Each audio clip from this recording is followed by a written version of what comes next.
What is going on, Wolfpack Nation? Welcome once again to the Tuffy Talk live show, y'all. Definitely exciting, but obviously a little bit tougher Tuffy Talk live show today than normal. Obviously, coming off of a tough weekend for the Pac 9, with which started off with a lot of excitement for sure, but definitely did not end as we had expected or had hoped for. We will be getting all into that here today. So make sure, if you haven't already, again, just if you're here with us, send us a comment. Let us know who's here with us. Already got Michelle, one of our great followers, here with us. Join in. Just let us know who's here. Let us know what questions, thoughts, questions you have, and we will get to them here today, guaranteed.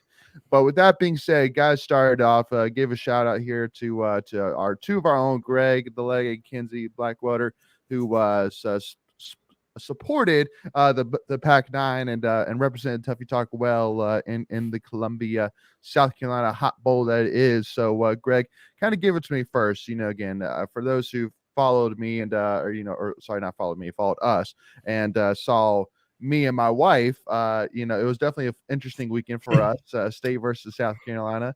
And so I've been to Columbia plenty of times. I always say that however hot it is anywhere on the East Coast, at about 10 degrees, and that's about how hot it is in Columbia. Columbia is I don't know what it is. It has just like these reflectors somehow that just radiate heat in Columbia. It is hot in Columbia. So I mean, Greg, it was like 80 here.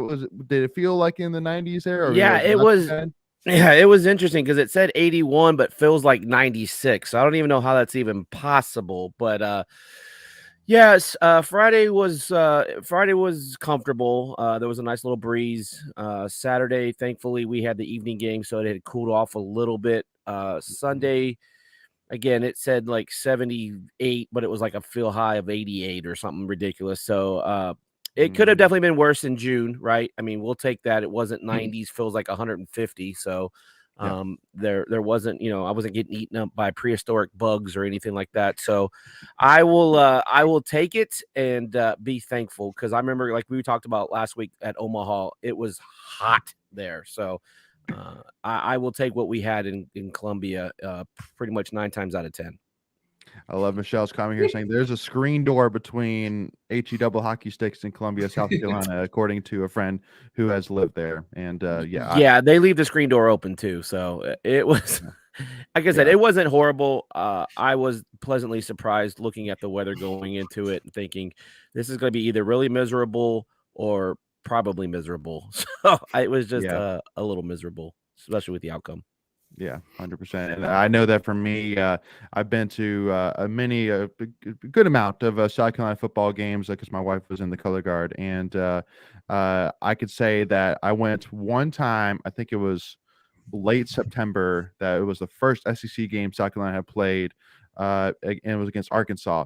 And basically how the stadium is aligned, it's kind of like Carter Finley, where on the Von Tower side, it's pretty much 90% of the time, unless it's like a direct noon game early in the year, then it's mostly shaded.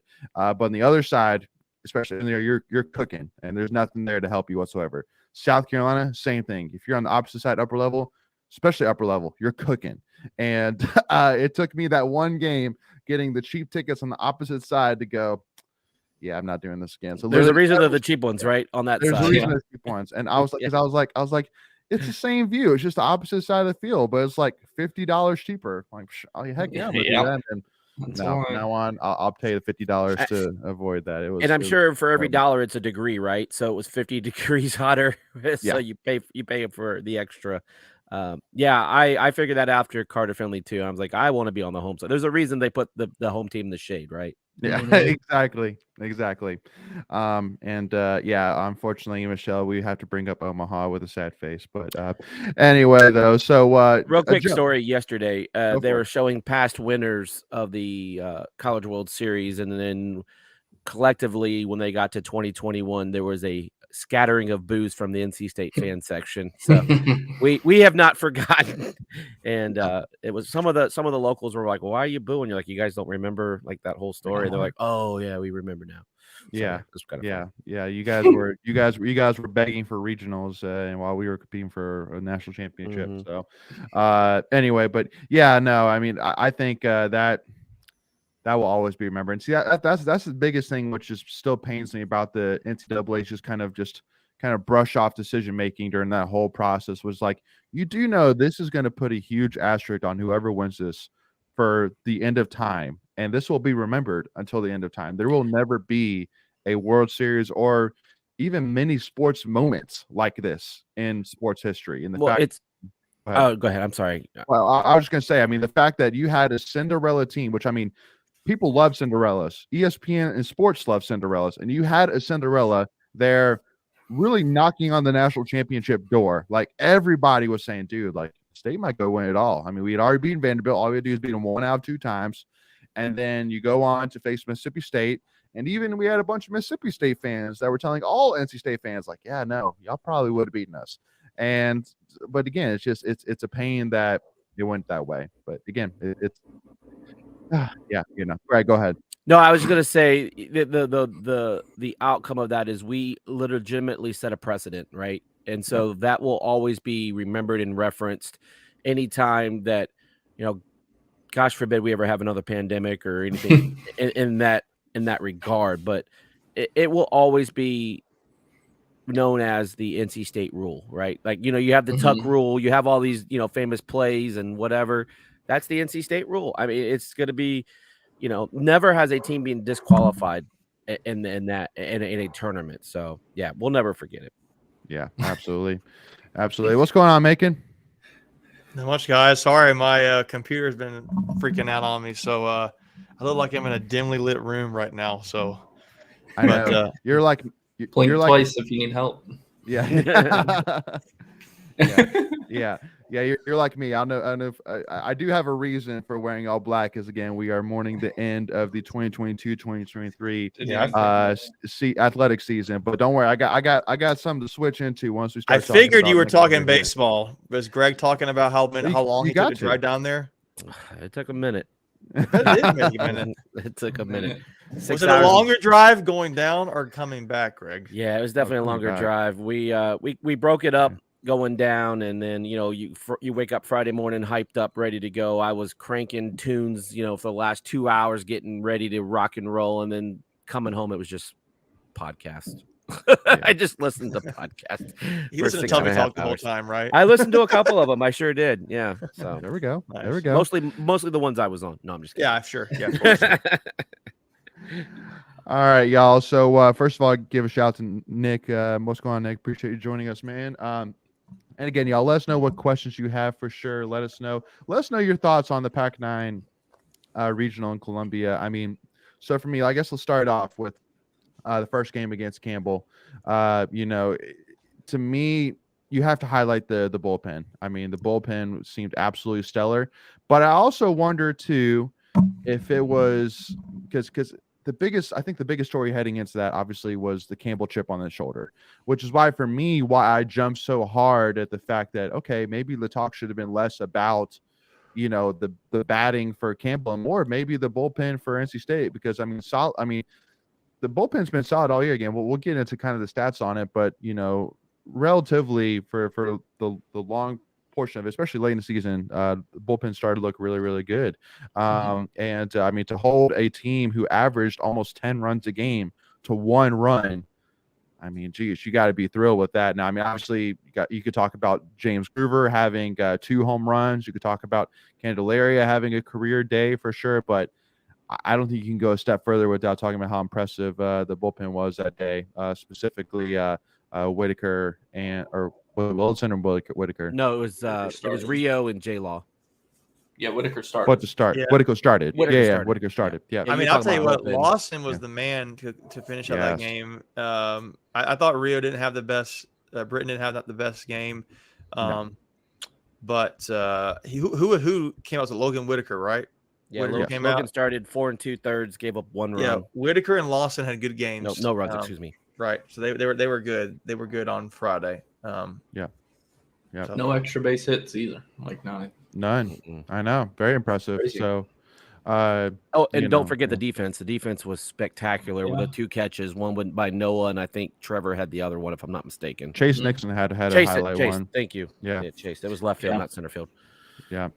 Yep. So again, definitely a lot of a lot of good there. But to me, y'all, the next two games was South Carolina and Campbell to finish off, losing 6-3 and then 11-1.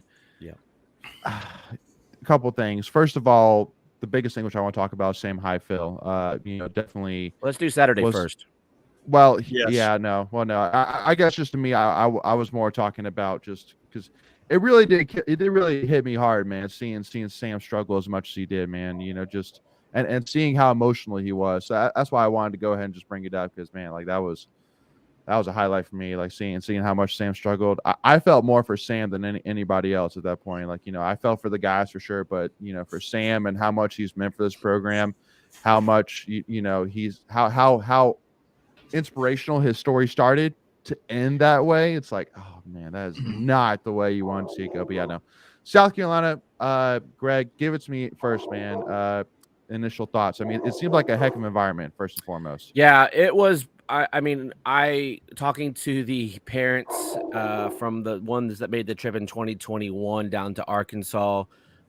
They said that this environment was good, but nowhere near what Arkansas was. So for me, it was the most electric college environment, non-Omaha. I mean, I don't think anything will surpass that just because of the stakes involved. But South Carolina's got a really nice facility, and that's something that we probably want to try to attain at some point. I know we're making some nice renovations, but man, they had it going on. Beautiful big ballpark. You can walk around the whole thing. You come in from center field, and it's just a nice plaza with their back-to-back College World Series trophies there. Nice scoreboard, everything about it. I mean, it definitely reminded me of a probably high A, double A type minor league baseball facility.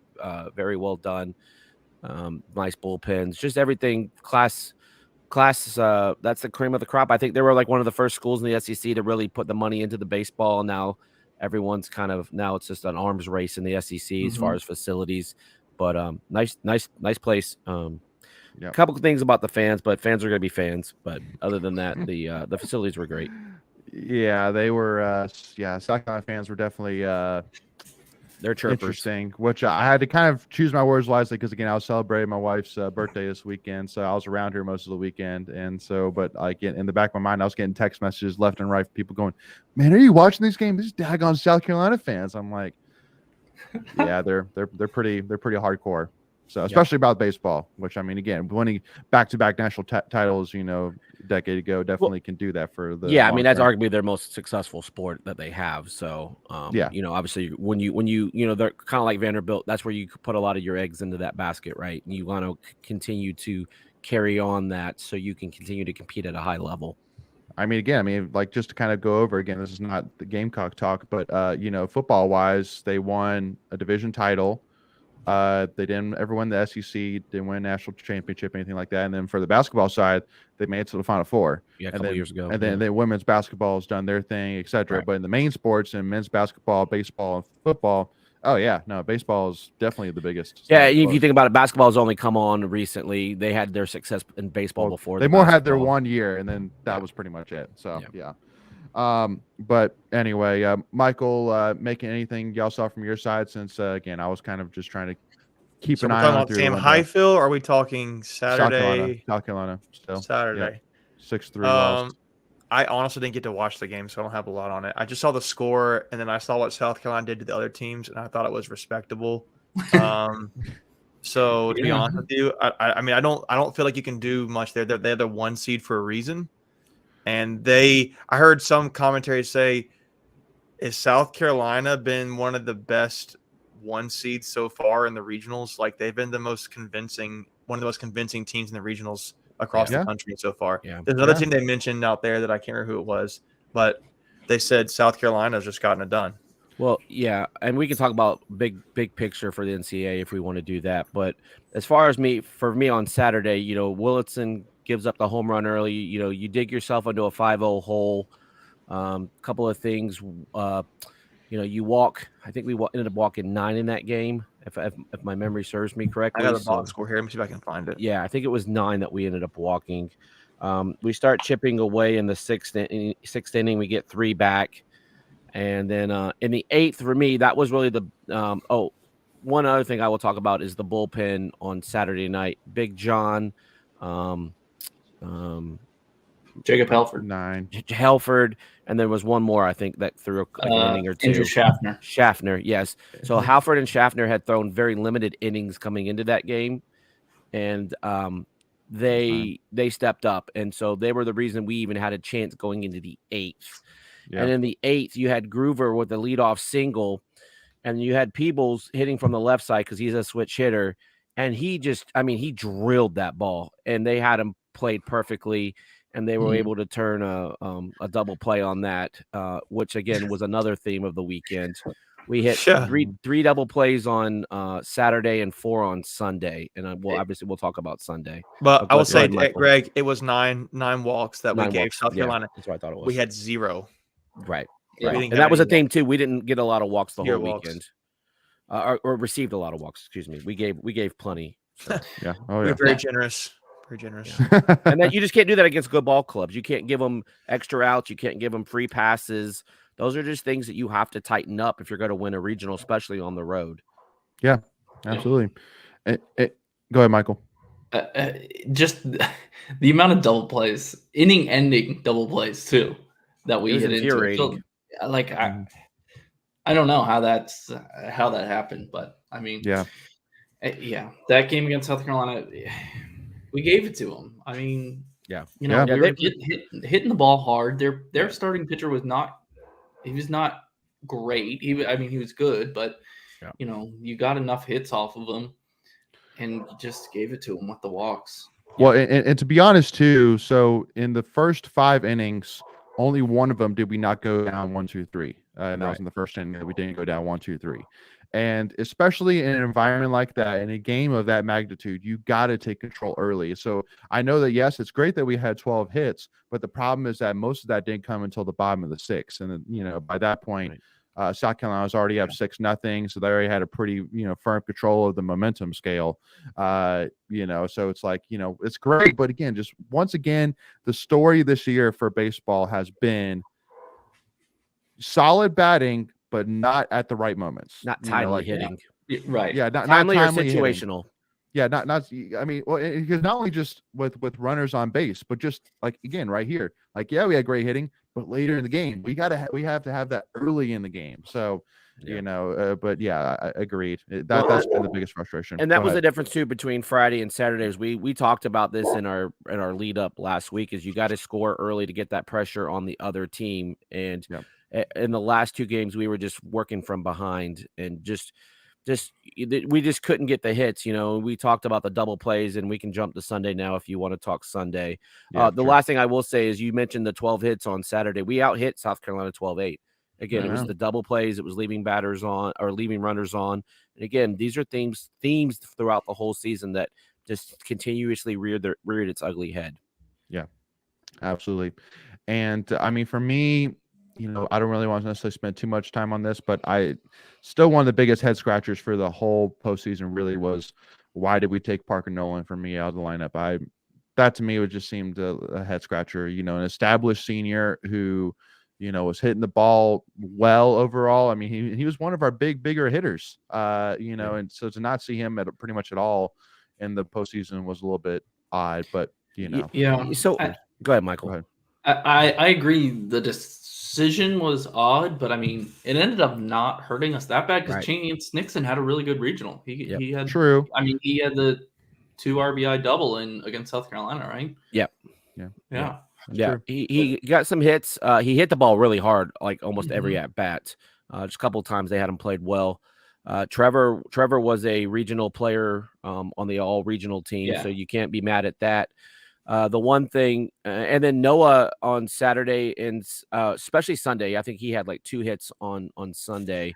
I don't remember what he had on Friday, but then he ended up getting pulled in the 8th on Saturday. So he had a productive series. So, and again, here's the problem: you can't put him at DH because you had Cannon Peebles, and Cannon Peebles had a nice series. Other than Friday, he went 1 for 5, but then I think the rest of the time he went like 3 for 6 or 4 for 7, something like that. So again, he was productive. So it's like, unfortunately, it's not softball where you can bat 10. So there's going to be an odd man out, and unfortunately, Parker Nolan was the odd man out. Now it was nice to see him get a hit yesterday in his only plate appearance in a regional throughout his NCAA career. So at least he had that moment for himself. So we were, able to give that for him.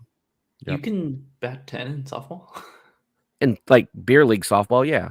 Oh, it's like, there you go. Yeah, beer league. I don't think women's softball bats 10, but no. no. Sorry, I was talking beer league softball. So now jumping on to Sunday, I don't feel like we really need to necessarily spend too much time talking about this. Besides, for me, I really want to dive a little bit more into Sam Highfield again. 2.1 innings pitched, gave up 7 hits, 7 runs, 5 of them which were earned. Walked 2 batters, only had 2 strikeouts, and threw 65 pitches to get there. And again, for a guy who just 2 years ago was highlighted, for his amazing, astounding performance against Vanderbilt in the College World Series. And then, coolly enough, what he did in the Pac-13 game. And, I know last year he was dealing with back injuries that kept him out pretty much half the season. And then this year he had good moments for sure, but nothing which kind of stood out, superstar level necessarily per se. And then, to end it all like this, again, pitching 2.1 innings, giving up opening at bat home run, it was rough to watch. It was really tough to watch. Yeah. If someone wants to go first, they can go first. But no, I was excited that when we made the tournament that Sam gets another chance to pitch in postseason. Yep. And just kind of echoed what you said. To see it end like that was tough. More even more so that we went down early. It was Yeah, it just did not seem, because I was tweeting the game, it was just not his day. Yeah. And when I looked at him, it did look like there was like something was on, like he just on looked his uncomfortable mind or something like that. He just didn't look like he was all the way there. And I don't, or something was, just seemed like something was on his mind. And I think personally, I think they kept him in too long. When they went up like 3 or 4 runs, and a 0, I would have pulled him then, and then it ended up getting worse, and it went up to 7. Right, I think is what the score was before they pulled him. Yeah, in the 5th inning, is that right? I think the 4th inning, I think they pulled him. So in the 4th. I get what they're trying to do. They're running out of arms, so to speak, but they definitely were. But what are you going to do? I mean, like, is that really the logic there? I mean, I know he's the leader 2 years ago, and he's been the leader last season before he got kind of injured. But it's just, I didn't agree with that. If it's not his day, it's not his day. I did hate seeing him, having to, knowing that's the end of the season like that. And he kind of, it's not his fault because our offense didn't do anything, but it was not a good day. I didn't think. I thought maybe it's an interesting conversation. What were the pros and what were the cons from this weekend? Like, I look at pros, like I thought the outfield played pretty decent at times. There's some really big plays there, particularly Friday night. Yeah. Noah had a good catch yesterday too. Yeah, I thought they were really good. I thought on offense, I thought Lawson on pitching, on defense. I thought Whitaker pitching were really good. I can't remember what did Williamson have. Wilson. Did he do good? He did all right. I mean, he gave up that 2-run home run and ended up giving, I think, up 3 or 4 of the runs. Not all earned. But I thought the Friday, with Whitaker and Lawson were your best pitching performances of the weekend. I thought offensively, I thought Groover was your best player. Without a doubt. And I thought other guys had nice moments. But your downfall was the errors in the game against Campbell the first night didn't hurt you, right? Because you won the game. You won by comfortable. You were hitting home runs. I feel like a lot of it comes down to you played a really good South Carolina team, and that's just part of it. You didn't pitch great, but you didn't hit great either. You had a chance. You had a chance, and then Sunday was just. they left Sam in there too long, in my opinion, and they were running out of arms. That's what happened there. It's not necessarily Sam's fault.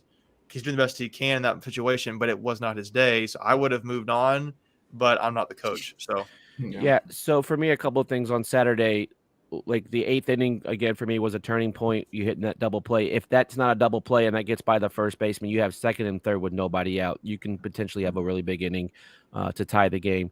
And then the 9th, we brought the tying run to the plate. So again, to your point making, yes, the pitching wasn't great, but there was enough to keep you in the ball game where your offense could have shown up late and made something happen. And on Sunday, I thought similar too. There were a couple times, even though Campbell went up 3-0 early. Yeah, like I think it was the second inning we had bases loaded, or was it bases loaded? Either the second or third inning we had bases loaded. I thought second inning we got like a man on first and second, or third and first, something like that. Yeah, and couldn't do anything else. A double play, I think. Yeah, and with one out, and then you had another base loaded, double play. Yep. And it just like blown opportunities on offense, in my opinion. So there was a point in the game yesterday where we had as many double plays hit into as we did hits. That's terrible. How often is that going to happen? I think it was 4 and 4. I believe that happened. If not, it was close. Yeah. Maybe we had 5 hits, 4 double plays. Like it was close. But for after Campbell got up, it looked like we went really flat. We were making some mental errors. Like there was a play where no one covered first. Cozy had a couple of passed balls uncharacteristically. I have my thoughts on that. I thought that was an issue all season, but we can talk about that at another point. I thought, we just didn't look like we were in it, and then you had Gino's injury, and he was a baller and stayed in the game. That could have been a really serious injury. They obviously they taped that up later on.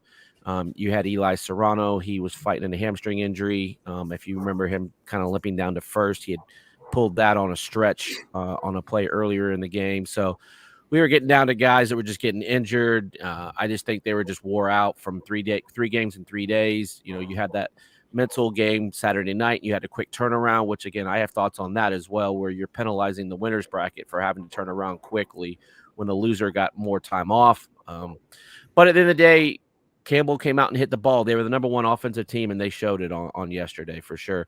And let's not forget, this was a Campbell team that was down 5-0 in the 7th inning on Saturday in an elimination game and turned around and scored 10 runs in the 7th and 8th combined. True. So the Central Connecticut pitcher was handling him, and they ended up pulling him, and then the wheels fell off for Central Connecticut. Or that could have been, hey, if you're playing Central Connecticut, you're probably playing South Carolina again. Not saying that would have happened, but Central Connecticut was running out of pitchers too. That 9th inning for them was just bonkers to me. Yeah, down 5-1. It was not. It was 7th inning. Seventh inning. Where Campbell hit the grand slam.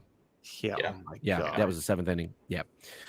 So, who knows if that game turns out differently. Maybe we're having a different conversation. Honestly, I don't think anyone was going to beat South Carolina this past weekend.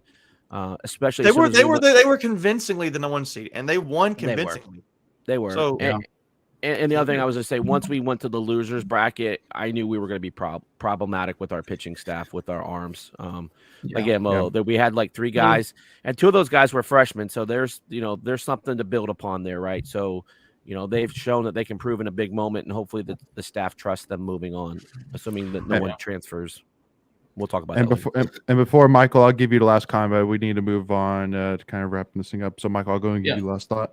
Yeah, well, I guess it's a good comment. I mean, the regional kind of went how the whole season went. I mean, you ended up 1-2 in the regional and you only played the top teams. Like, you didn't have to play Central Connecticut State, and that's kind of how the season went. You were close all season in a lot of series. We went 1-2 against Miami, against Virginia, BC. You were right there the whole season and the whole regional, and just couldn't pull it out. So, yep, absolutely. Real quick, the other 2 teams that have been really convincing in the regionals, just to go along with what I said with South Carolina. There's not the whole point with South Carolina. There's not many of them. TCU and Kentucky. Yeah. Kentucky, those teams have been really convincing. Well, Kentucky did get a loss, but I think they ended up winning Yeah, Did they really get one loss? Yeah, Kentucky got a loss. No. Yeah, they did have to play on a loser's bracket. But yeah, but I think they excuse me. So then TCU. Yeah, then is the other team. Yeah, that dude yesterday had 11 RBIs, 3 home You runs. left one other team who was convincing in the regionals. Who's that? North Carolina losing. No, Oh. my national championship prediction. Wake Forest, man, slapping everybody the whole weekend. Yeah, I'm telling you, man, Wake Forest can win it all. I'm telling you.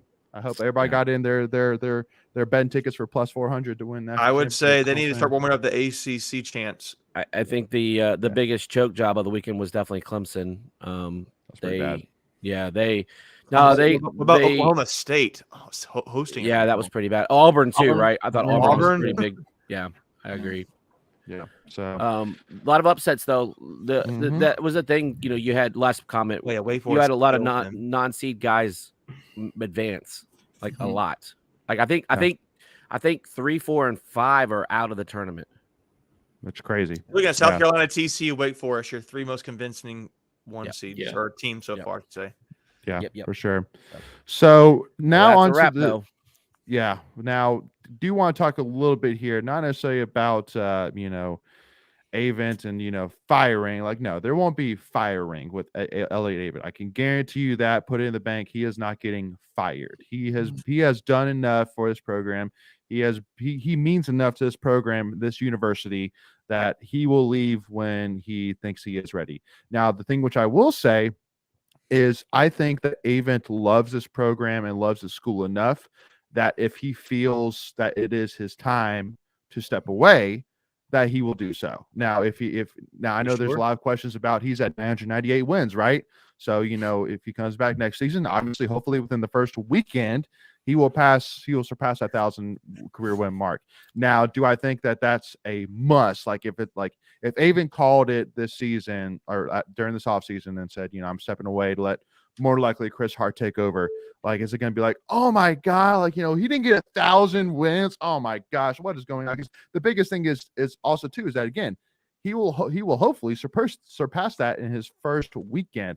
So, if things don't go well next season, are we really going to sit there then next season going, well, at least he got 1,000 wins, right?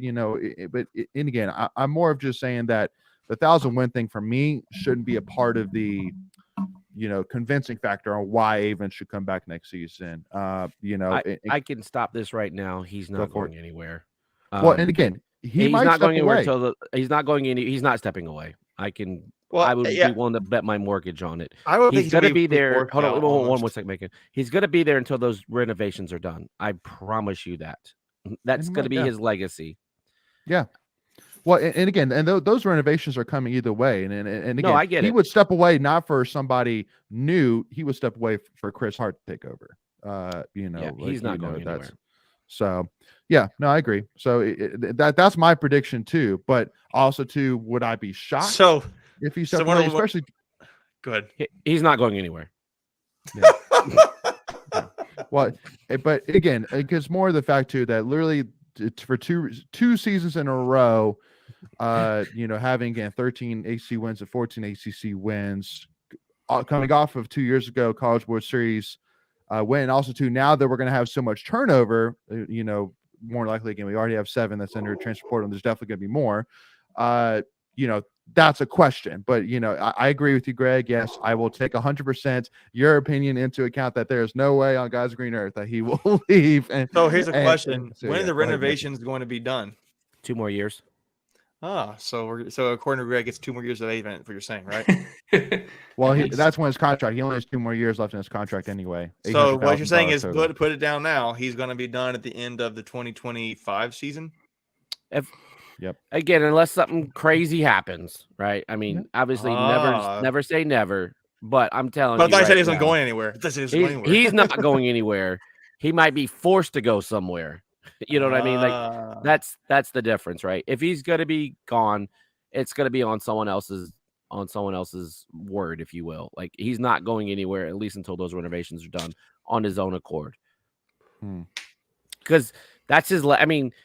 That's 2 College World Series. He saw improvements into the new Doak 2.0, whatever we're calling it. Those are going to be his legacies that will have been done under his watch.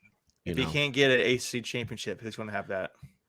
Well, that's what I'm saying is I really because that's the really negative part on the opposite side, which is 0-7, which is tough, and the fact that yes, he never did even get a first place division finish during his entire time at NC State too, which is definitely a tough pill to swallow as well. But because again, there's no way that he doesn't think about that. Like he might say he doesn't, but anybody who is a competitor is going to think in his head like, man, like it is killing me. I cannot win AC championship, man. Like that is hanging over my head. Like, and so I guarantee you that if you asked 90%, if you asked all of NC State fans, 90% of them would, when asked the question of which coach would you want to win an AC championship, who knows the coaches, by the way, not just saying, oh, well, football. Well, because football is king. Well, no, like if you know the coaches, there's no way you don't say Avent. Like Avent absolutely deserves it. And if he wins AC championship next year, see you, Coach Avent, like right off into the sunset, my man. Like, thank you for all you did. And that is the way you go out right there. If he can pull that out, even if he has 1 year left, I'm saying if you win the AC championship, see you later, Coach Avent. Have a good one. We appreciate all you done, man. It's a big gift. But yeah, if he wins it, if he were to win it, that, or never something else like a national championship, thank you, man. Well, appreciate you. Go. But I just don't know. It's a big if at this point, right? So speaking of, well, you go ahead, Greg. You go ahead, Leighton. You got a chance, Netflix. Well, no, I was going to say, so, just we'll see what happens this season, this off season, more of probably on the transfer side, but, just something to keep an eye on. Again, 2 more years, $800,000 still left on his contract. And again, as long as we'll have him, it's always great to see a face that you know and love too much there in state, what is it?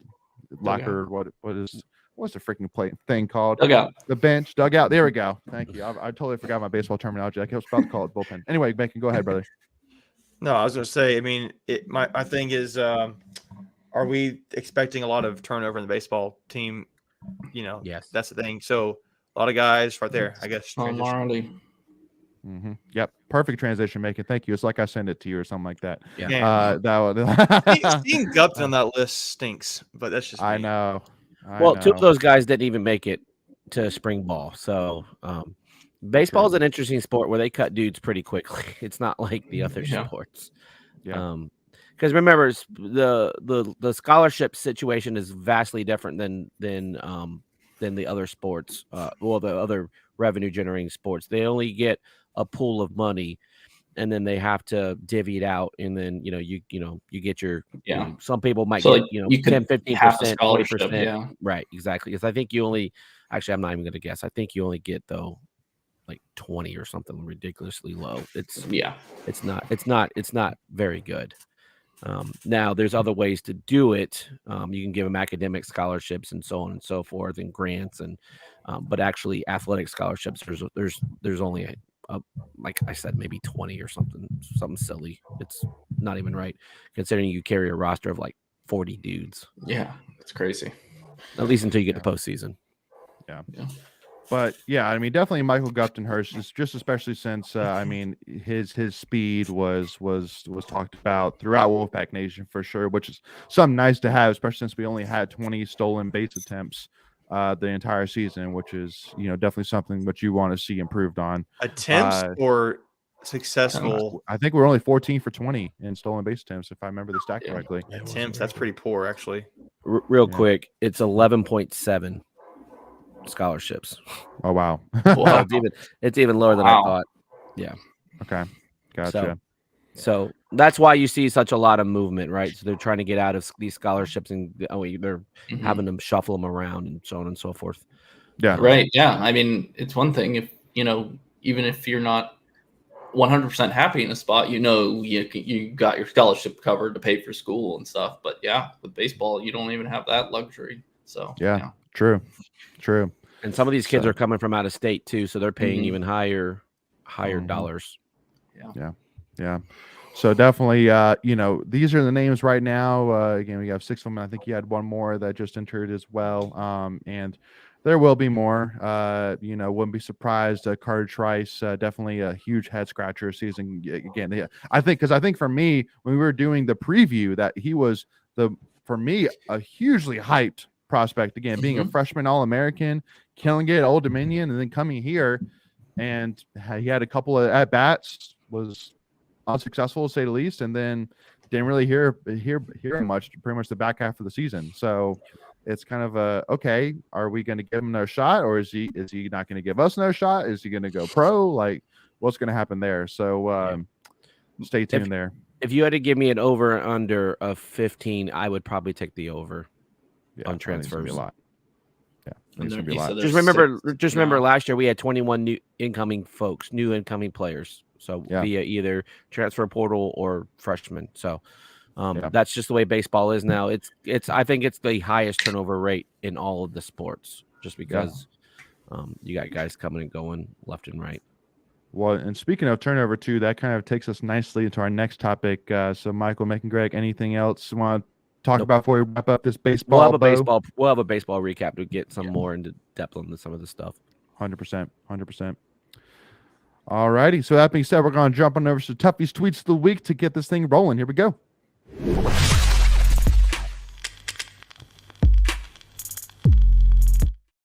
So wanted to kind of bring up here our guy Jarkel Joyner, and because man, I've seen a lot of news on him recently of visits. I know he worked out for the Hornets. Now he's working out for the Clippers.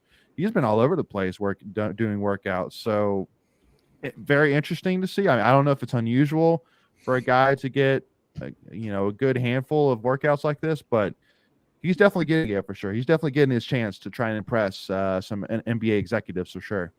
Yeah, you got to get invited. I don't think it's. I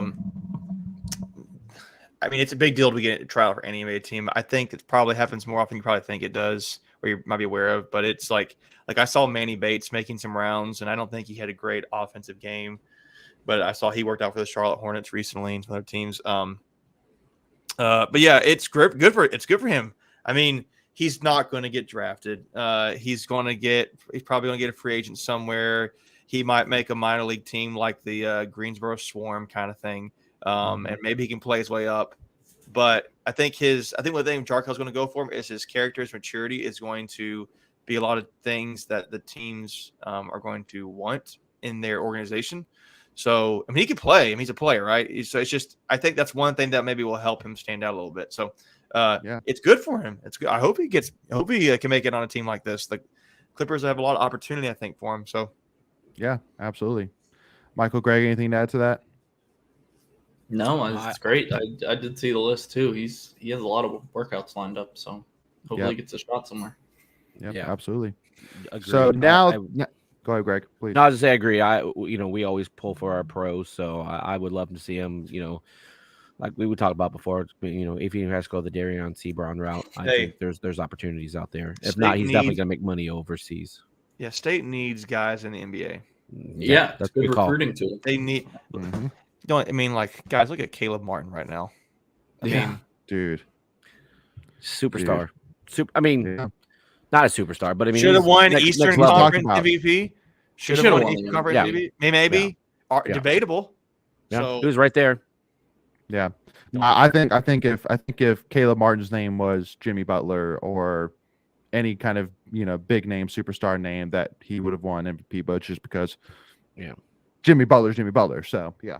But I 100% agree there. I mean, his numbers. I mean, he carried the team in what was that, game 6 or 7, whatever it was that he had that breakout game. I think it was. I can't remember. It was one of the last. I can't remember. Yeah, it was one of the last few. I kind of just watched it from afar with the TV on. I didn't really pay that close attention to it, but yeah, it's exciting. I mean, right now, we're gonna have Baby T, and that's really, I think that's really the only true Pac Pro we're gonna have in the league, right?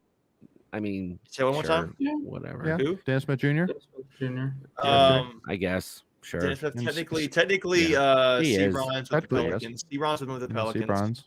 Yeah, but I'm talking about getting drafted. Like, Dennis Smith Jr. would be the only one that really counts. Yeah. I agree. Yeah, it's definitely interesting because there's a lot of accounts, including us, that tweet out talking. Oh, for sure. Yeah. But talking about Caleb Martin being a Wolfpack legend, and a lot of people, he definitely is saying which Wolfpack? No, he left us and blah blah blah, and it's like, I mean, again, Yeah, is he Wolf Pack or Wolf Pack legend? Exactly. That's true. That's true. Either way, he is a Wolf Pack or a Wolf Pack legend. Yeah, that's true. That's 100% fact. I didn't think about what you that. need to ask him is trick question. So Cody, Caleb, which college mascot you played for? The Wolfpack. Okay, great. That's what I thought. Okay, great. Wolfpack. Yeah. Yeah. So, but now pause. Yeah, but I did want to take a quick pause. This is kind of the last topic, talking about the past, and now we could talk about the future here, talking about 2023, 2024. So that being said, guys, switch from the black and throw on the white as we got a new athletic year reborn, ladies and gentlemen. So there we go. So talking so, I know that the biggest thing, one of the coolest things, which I've loved NC State men's basketball doing recently, is doing like these little 1-minute highlights of the incoming players. I thought that was really cool. Seeing Ben Middlebrooks, Julian Taylor, Jaden Taylor, and then seeing MJ Rice too. And saw that video. It's cool seeing these guys practicing, man. I'm like, dude, I can't tell if I hate or love the transfer portal, because seeing this team, you got to play it right. You got to play it right. I'm loving it. If you know what you're doing and you play the game of NIL, you have a chance. Now, I think I think they just mentioned, do you want to play that game? Or do you play it well? Yeah. And true. Obviously, giveth and taketh. Right. Right. So the guys are going to leave. Guys could totally leave NC State's program, but it's a matter of, can you reload every year now? And it is not even that, right? It's okay. If you lose a guy, you replace him, maybe someone even better, right? Or right. It fits either your scheme, culture, whatever it is, right? So there's so many different pieces you're looking for in these players now, depending on what you're doing. So yeah, I don't know. I don't. So as a fan, I guess, do you like the portal or do you hate the portal? Do you like the roster turnover, or? So here's my thought. Yeah. Generally speaking, I hate NIL, and I hate NIL. Okay. The portal. I don't mind it. It's just a matter of what's influencing a player to come to your school. Mm-hmm. If it's going to be all about money, and I really don't believe. I wonder how many players in their heart of hearts, so to speak, really love their school they're playing for. Right. Are they just playing for the money? Because now it's going to be all about money. And I just got a feeling that some of these guys, do you really believe Nigel Pack and what's the guy's name for the other guy from Miami that transferred in there? Both got paid 2 years, $400,000 each. No. Oh, no, not that guy. He was already there. Is it Omir or Omir? Yeah. Norchad Omir. Norchad Omir. Yeah. Is that one of those guys, the guy from Florida State? Is that one of the guys you just mentioned? Oh yeah. No. You're talking about Matthew Cleveland now. Yeah. Matthew Cleveland. No, it's another guy, right? Yeah. I mean, come on. He just left Florida State to go to Miami. Yeah. And so it's how many of these guys really love their school? Right. I feel like that is going to be a dying breed of college athlete. And I don't like that. And so I don't mind the portal. It's just the NIL. But if you use it now, if you're going to be a team that wants to compete for championships in any Power 5 sport now, you're going to have to play that game. We've been over this many times, and it's just the name of the game now. So I hate it. You better learn to love it and figure it out how to use it. So let me ask you this. If you're a recruit, are you going now for the NIL? Or are you going for the exposure? Are you trying to find a happy medium between the both? That's right. Change. What is relative to the player and situation, right? Right. Yeah. Well, I mean, go ahead, Mike. I like it. You don't have to sit through a multi-year rebuild of your team stinking. Sure. We saw Keats took a team that finished last place, brought in a whole new roster, and made the NCAA tournament. So Go ahead, Michael. Sorry. No, in that case, I'm a fan. Hey, so as long as you're winning, right? You're okay. Right. You're a fan with it, right? Yeah. So, no, but again, if you start losing, just bring in new guys next year. You don't have to lose with those guys again for 2 years. So you don't have to get a quarterback and he be the quarterback. He's going to be our guy 2 to 3, 4 years from now. Which is kind of like with the you could look at it almost in the I don't know if I want to go there. There's players of QBs we had in the past where you got to think this guy could be the Devin Leary, right? Nobody thought Devin Leary was going to be the guy year one, but by year 2 or 3, you're like, man, he could be something.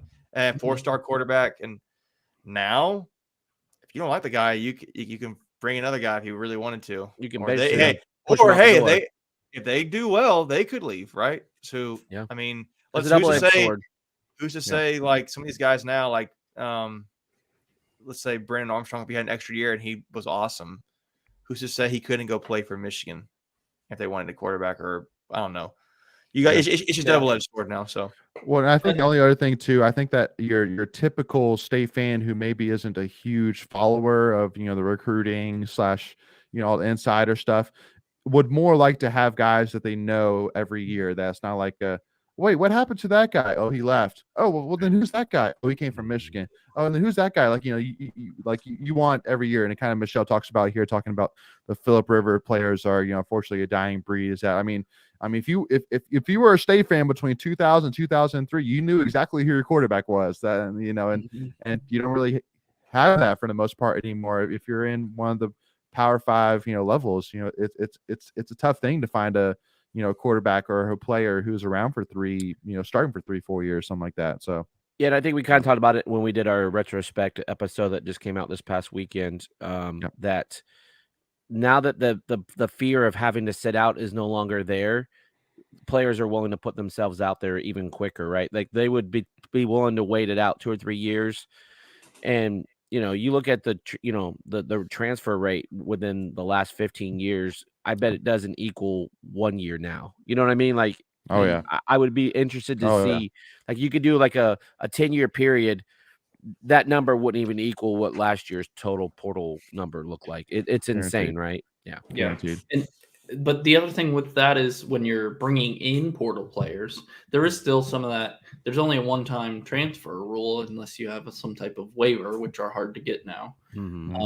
So, you do have a little bit of stability when you're building a team from the portal as opposed to building a team from high school. Like Jaden Taylor, I think, has 2 years left. MJ Rice has 3 years left. And barring some crazy circumstance, they're probably locked in to NC State for the rest of however long they're in college. I mean, if they could still go pro early, but the freshmen, the Parkers that we're bringing in, they could be gone.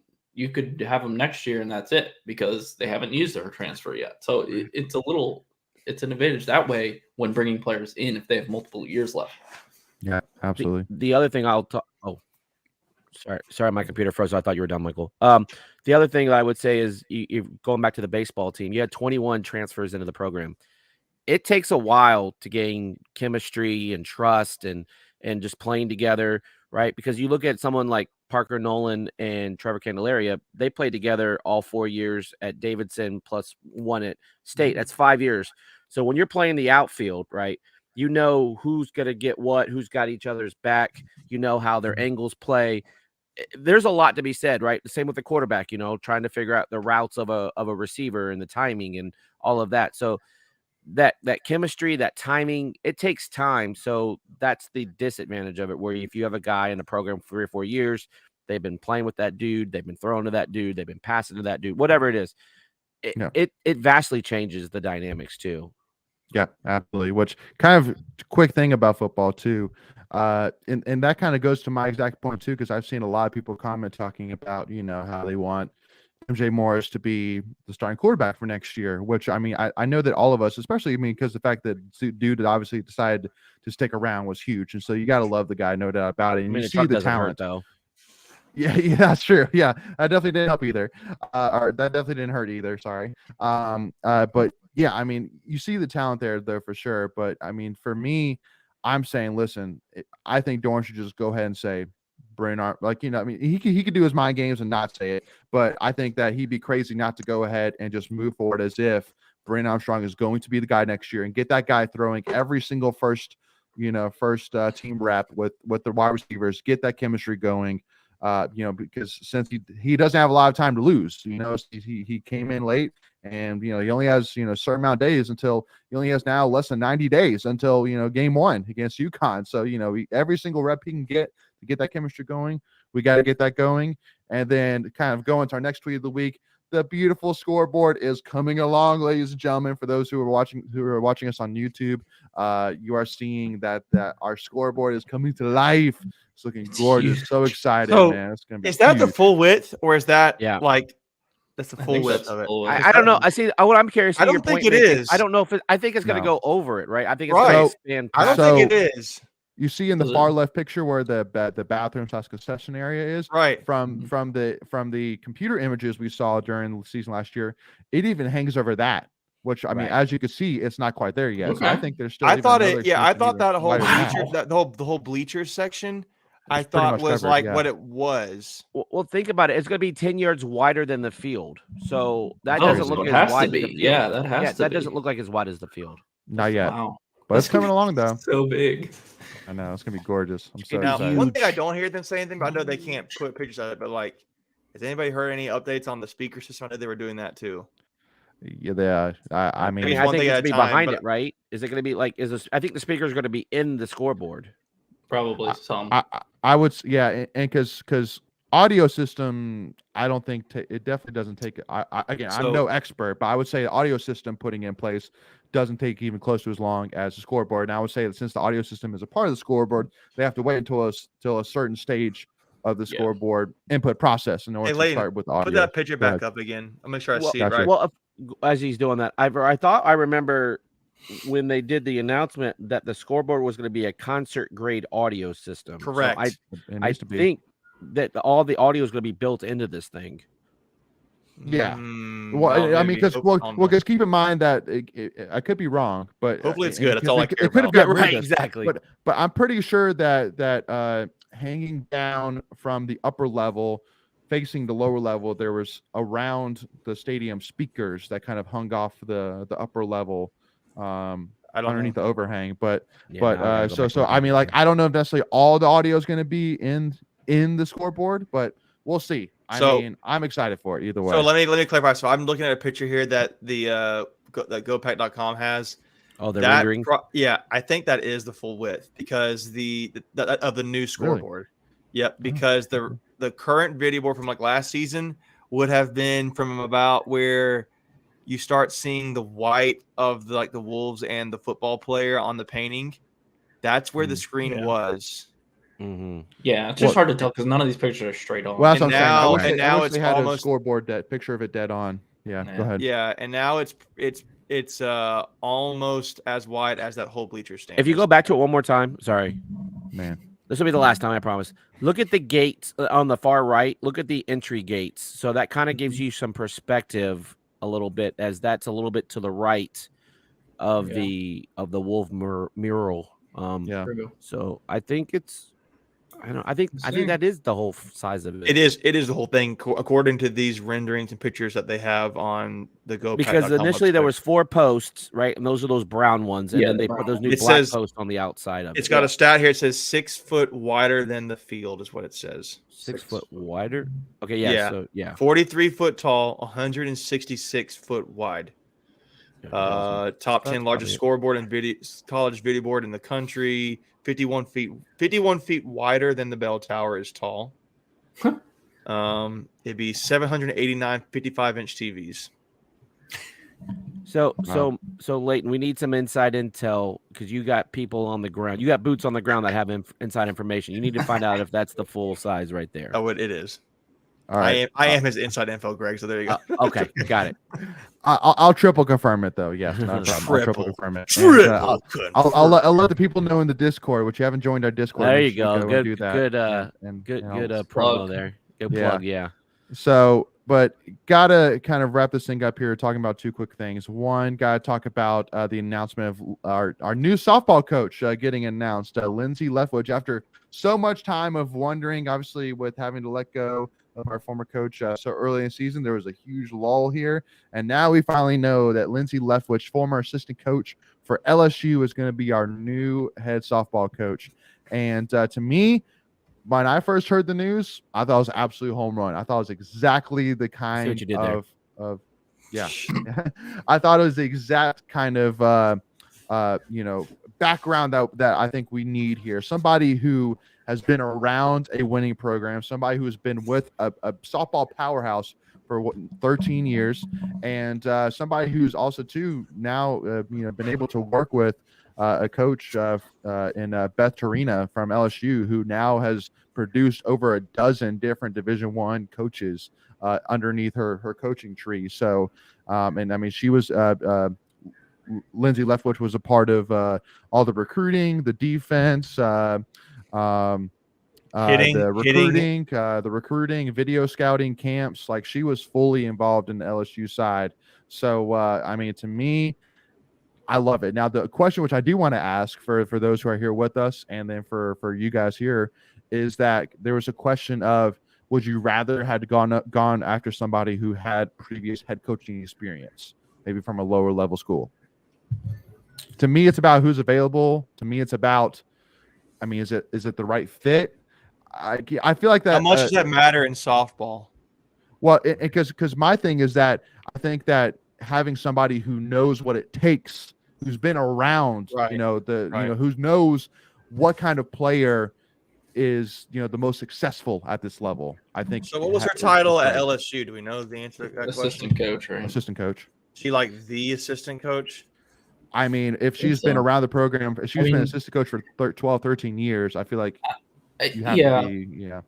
I mean, with where the softball program is now, I feel like anybody with her resume is going to be an improvement. It's going to improve the program. She's been to four College World Series, making the finals twice with LSU. Yep. Being there for 13 years, and with that resume, I'm sure she's gotten offers at other places. I'd be surprised if she didn't. Yeah. Yeah. So I like it. Obviously you can go in different directions, like you're saying. Go after somebody with head coaching experience. Go after somebody with North Carolina ties, or looks like Boo Corrigan go after an assistant coach at an established program. Yeah. So I don't know how much it matters from a thing. I'd be curious if she's been involved in around that so much as an assistant. I don't know. I'm cool with it. I think it's a really good hire for me. I don't know anything about her other than what I see on paper, though. So that's the thing. I don't know how much of the call is there. But to me, what I really liked was seeing, and maybe it's because it's just the way the nature, but Coach Torina's comments about her were really good. I thought it was interesting how much she harped on her, like the kind of person she is as much. And because I don't know, there were some rumors are going around about the softball coach previously. So it sounds like that might be a really big priority for them. But again, you're not going to, like, LSU is a dominant powerhouse softball program. Yeah. I mean, we're talking about baseball, right? Coach Avent's not going to leave unless Chrysler is the guy, right? So, and he's assistant. He's not been a head coach anywhere, has he? No. Yeah. So, I mean, is it that much different? And they're from a national – NC State's a pretty respectable powerhouse baseball team, but they're not – they're not TCU or South Carolina or Arkansas or that kind of thing. So, like, I'm okay with this. I think it's good. Well, and a couple things I want to add real quick, and Greg, I'll let you go add in here. So first of all, talking about so I mean, we definitely got in line. I will go ahead and let everybody who's tuning in here with us. We did get in line to have Coach Leftwich on the show here, so make sure to stay tuned for that. And we'll definitely we really wanted to kind of dive in and get to know kind of her vision for the program, get to know her a little bit, because when you look online, there's really no interviews about her. So it's really kind of tough to know much about her besides what we see on paper, just like Macon was saying. Bob, says a great point here, talking about how culture is not everything, but after the last debacle, the last coach, we need someone with a good, strong personality, positive. And that was my other last thing, which I want to kind of add, which I want to kind of hand off to you, Greg, which is that seeing the former NC State softball alumni and seeing how excited they were about this hire. I think, to me, says volumes, says about everything that I think that any State fan needs to know about, how good of a hire this is that literally every single comment I saw from a former in-state softball player was, "Oh, I love the LSU program. I've been following Coach Leftwich. I love this hire. So excited to support this team."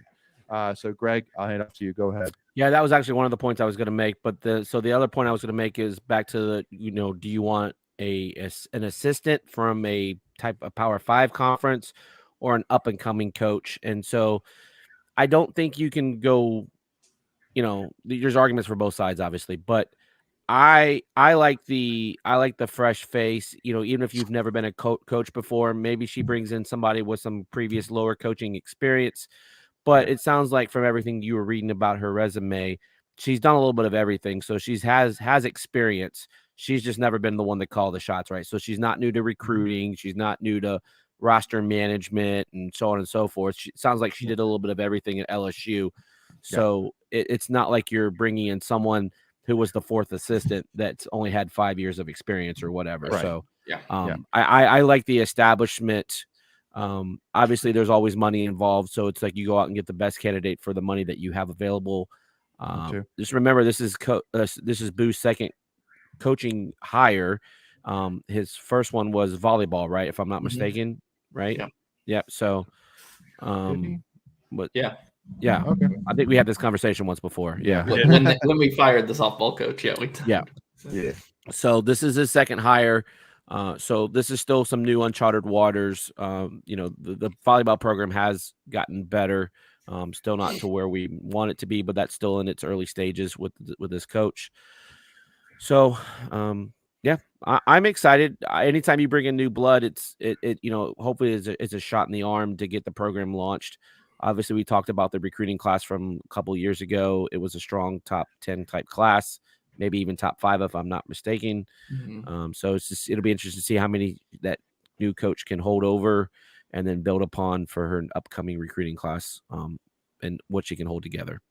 Yeah, absolutely. So very excited to see about the future of softball, and definitely one that I think that hopefully once we get Coach Leftwich on the show, we can get a lot of in-state fans really buying into her and the vision of this program. Because with how tough that ACC has gotten in softball, we need to be backing up to and really trying to push and trying to get into this fight here in the ACC and nationally for sure. And then to kind of wrap this thing up, I wanted to kind of talk about another piece of exciting news which we saw today, which is that we welcomed our highest ranked recruiting class in program history, ranked 5th in the country by college tennis recruiting. And I don't know if you guys can see, but way down the line at number 14, you see another school, North Carolina, at 14, and then us at 5. But they have a national championship. We don't. So I know, but hey, it's always good to see. Hey, we're up there, especially when you see we're in relatively uncharted territory for women's. Right. Exactly. Well, we talked about it too, right? It was like, where do you go from being the runners up, right? How do you maintain this moving forward? And this is definitely what you want to see. Yep. Well, and especially kind of talk about this class is highlighted by 3 players. Gabriella Broadfoot, who is ranked number 97 in the ITF junior rankings. And then Rhea Coe is number 38 in the class of 2023. And then Maddie Zampardo, who's ranked number 9 in the class of 2023 and is top-ranked recruit out of Michigan and is number 9 in the USTA junior rankings. Wow. So definitely a very, very impressive recruiting class for sure. Kind of to the level, kind of comparison level of women's basketball, highlighted by Zoe Brooks and that class. I think this is another class which would kind of build off of the success that women's tennis already has established. So losing players like Lana Smith, you bring these players like this back in, and you're ready to rock and roll and compete for a Final Four national championship again next season. So I'm very, very excited to see that. All righty. So with that being said, we will wrap things up right there. But the biggest thing which I want to talk about is, so last week we came out with part 1 of the 2013 team review. Part 2 will come out tomorrow. I do apologize as with all the craziness this weekend, just never kind of got around to releasing it. But we'll release that tomorrow, and then we'll also have our interview with Alana Smith. Talking about Alana Smith, we'll have our interview with her coming out later this week as well. So make sure to stay tuned for that. And make sure you don't miss that. Again, hit that subscribe button, hit that notification bell, so that way you're notified all your devices. And then for those who are tuning in as well, I want to go ahead and put a little disclaimer out there that now that we are done with in-state baseball, starting tomorrow, we will be starting our countdown to NC State football, just like we did last year, and highlighting some great moments from NC State football history. So the biggest favor, which I wanted to ask if you're tuning in, is at the very least, please DM us on Twitter, or Instagram or whatever, and DM us whatever moments that come to your head. Want really, as because especially since we're going to have about 85 of them. We need as much input as we can for sure. And if you can send us even clips of it, because we want to show a video clip for each of those moments to help, that would be a huge help for us. We really appreciate that. So that's the only favor that we can ask at this time, besides giving us a follow, Tuffy Talk Now on Twitter and Instagram. But thank you all so much for tuning in. Michael, Making Greg, anything to say as we wrap up, I guess the last show, kind of talking about the 2022-2023 athletic year? I just say I have 87 days to rest my vocal cords. Exactly. There you go. Exactly. Yeah. No traveling for Greg coming up. It's just gonna be sad, man. I know. Your My wife body must needs love it. Your wife must love it. She does. She does. But again, I mean, just a huge, thank you to this year for, another team national. Did we win 2 national championships? It was just one from cross country, correct? Women's cross country. Well, we got team and an individual. Yeah. The team and individual. Yeah, absolutely. Got an important question here. What's that? Michael, you been doing some painting? I said before, this wall is going to be painted next week. I'm going to have a new background. So I don't see red on there, is all I'm saying. No, it's not going to be red. I get that. I get that.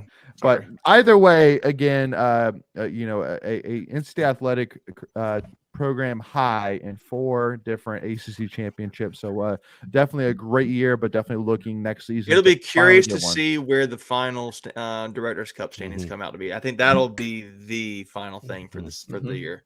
For sure, but definitely got to hope that if we do win, 3, 4, 5 of them next year, that one of them can be in baseball, men's basketball, or football for sure. Definitely praying to God for one of those. Please, God, please give us one of those. But really excited for it, and we'll be talking all about it, previewing it here over these next few weeks, and previewing a huge football season. Thank you all so much for tuning in. We will see y'all soon. As always, go Pack, y'all. Thanks again.